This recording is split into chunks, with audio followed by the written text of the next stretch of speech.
Hello friends, I welcome you all to this online session of Compulsory English BSc Part 1. In the last session, we have already started reading a short story by Johannes V. Jensen, Lost Forests, and we have already completed one part of the story, and we have also tried to understand this part. In this part, we learn that a farmer called Cora save money to buy a slave. He go to the market and purchase a slave. All these enterprise, all this slave trading is discussed in detail. The conversation between his Cora and the slave trader is depicted or mentioned in very detailed way because author intends to highlight that how slave trading was a cruel kind of tradition in a society. So in the last session we have completed this part 1. We have also learned difficult vocabulary items and try to understand the first part of the story. So in this session we will begin with part 2 of the story. As I told you, these parts are made for the only convenience of this PPT. Otherwise, there are no parts as such in the story. So let us begin with part 2. So far, we have learned that this man called Kora has purchased a slave, and he has bring him to his house, and he started working in his fields. So now let us read part 2. Before many days had passed, the slave felt sick and began to pine away. So this is what happened after he started feeling nostalgic.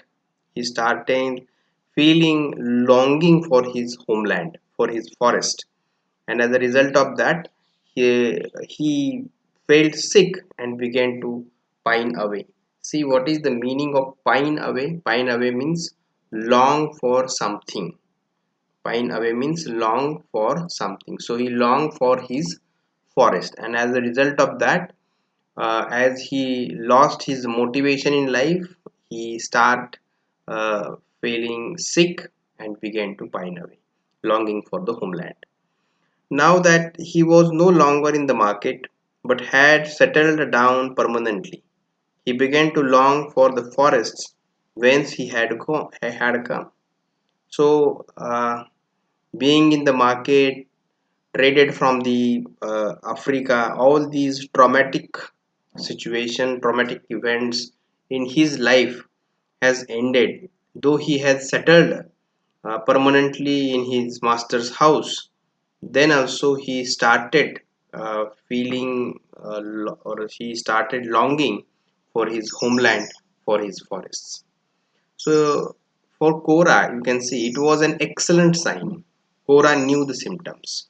So this is the excellent sign for the Cora. Cora is not thinking in terms that the slave felt sick, he began to pine away, what will happen with my field. Instead of that, he is thinking that it is an excellent sign. Why he think it is an excellent sign? So see, one day he sat down beside the slave, who was lying flat on his back with no interest in life, and began to talk thoughtfully to him. So Cora one day go to the slave, sat near him, and talk to him. The condition of this slave is explored here. He is lying flat on his back, no interest in life. So, and in that situation, in that condition, this Kora started speaking with him. So, you shall get back to your forest, never fear, that I promise you, and you can rely on my promises. You are still young, you know, if you will till my land fields for me, willingly and industriously, for 5 years, I will give you your freedom. even though I have paid for you 5 years. Is it a bargain? So this is a question. This is a uh, proposal given by Cora to the slave. Cora think that in fact, afterwards we learn that this is not just a proposal, but this is a trick of a Cora to motivate the slave to work hard in his field. So he says, "You shall get back to your forest, never fear." So he is assuring, and this assurance, this promise is in fact a very false kind of promise. So this is not a promise, but this is just a trick to motivate the slave to work in his field. So he make a false promise. You are still young. You know, if you will till my fields for me willingly and industriously for 5 years. So he proposes that work industriously for 5 years. I will give you your freedom. So industriously is a difficult word here. What do we mean by industriously? Industriously means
bargain,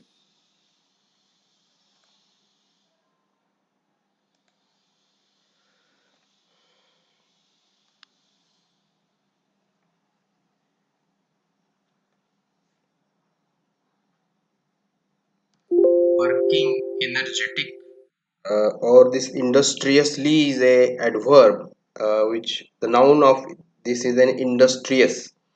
Industrious means diligent and hardworking or energetic. So this is, he proposes that you should work in my fields industriously, energetically, and I will release you. I will give you your freedom back after 5 years. And he also convinces him that though I have paid for you 5 year, I will release you after 5 years of your work. Or he asks last question: Is it a bargain? Bargain means sauda. So this is a, in fact, a very uh, this person slave may think that this is in fact a very generous kind of proposal given by Kora to him, but afterwards when we read the short story we come to know that this is not a proposal, but it is in fact a trick, a shrewd trick played by a master to motivate his slave to work like a demon. So this is what you can see. So this is the first proposal given by Kora to the slave. And the slave worked.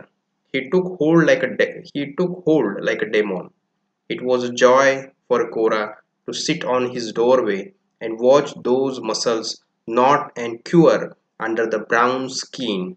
And Kora did this for many hours a day, for there was nothing he would rather do.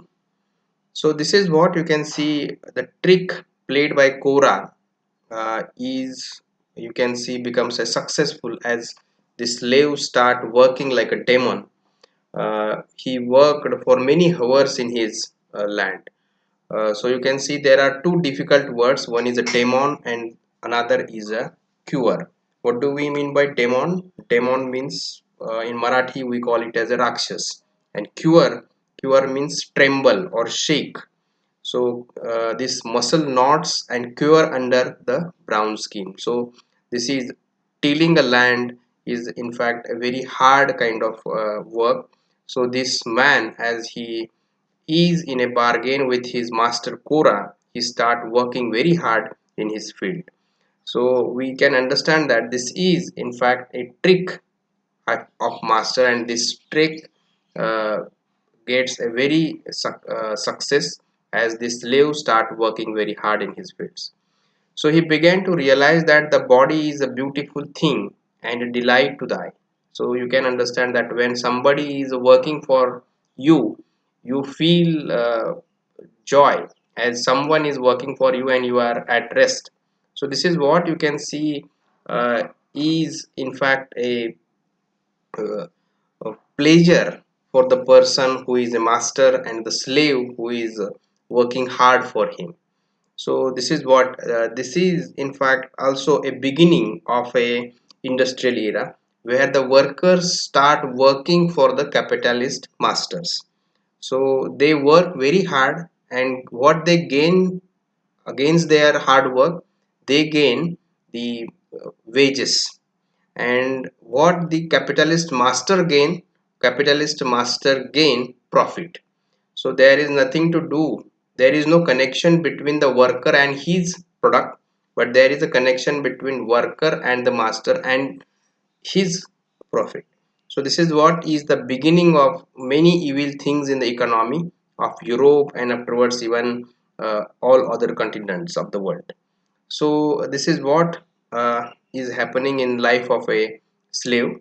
So 5 years the slave figured as many solstices as he had fingers. What is solstice? See, solstice means either of a two times in the year, summer solstice and winter solstice, when the sun reaches its height and lowest point in the sky at noon.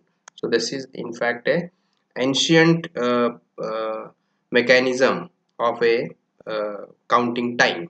So he is counting time. So the sun had to turn 10 times.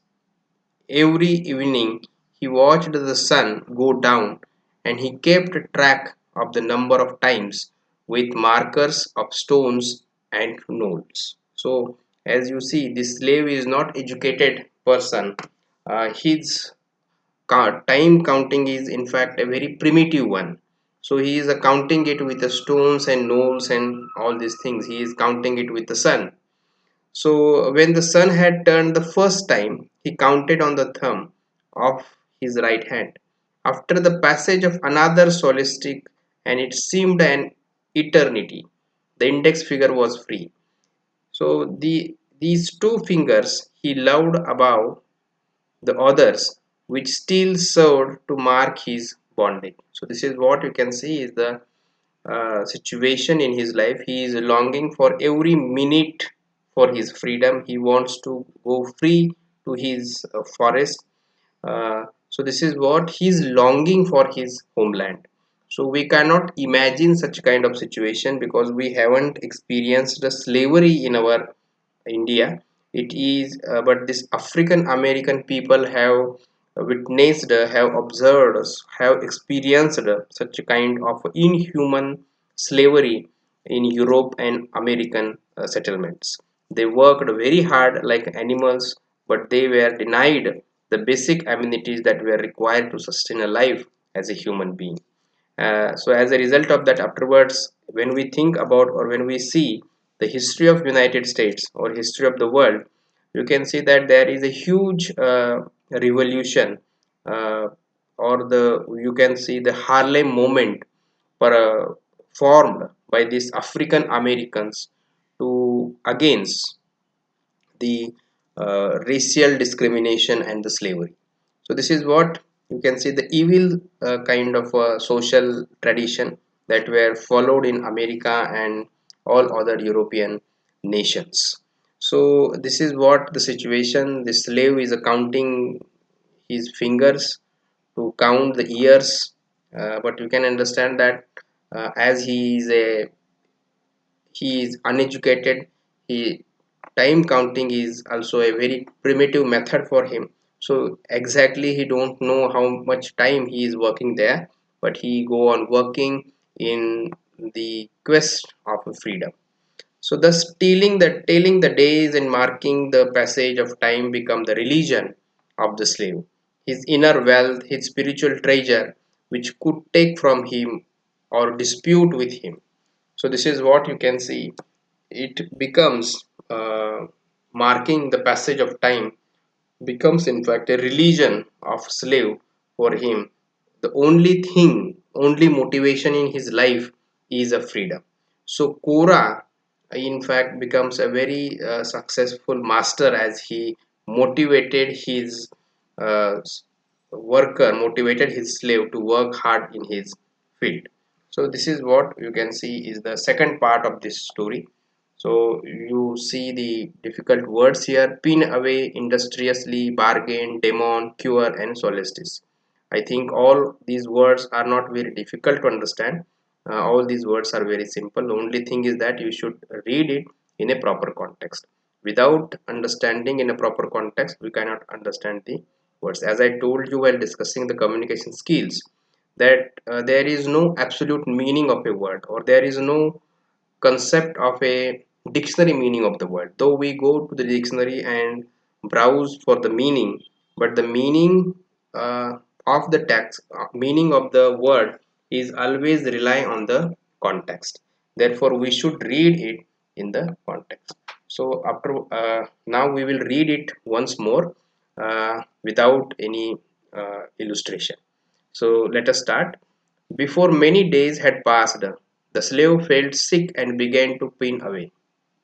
Now that he was no longer in the market, but had settled down permanently, he began to long for the forests whence he had come. It was an excellent sign. Cora knew the symptoms. One day he sat down beside the slave, who was lying flat on his back with no interest in life, and began to talk thoughtfully to him. You shall get back to your forests, never fear. That I promise you, and you can rely on my promises. You are still young, you know. If you will till my land, till my fields for me, willingly and industriously, for 5 years, I will give you your freedom. Even though I have paid for you 5 years, is it a bargain? And the slave worked. He took hold like a demon.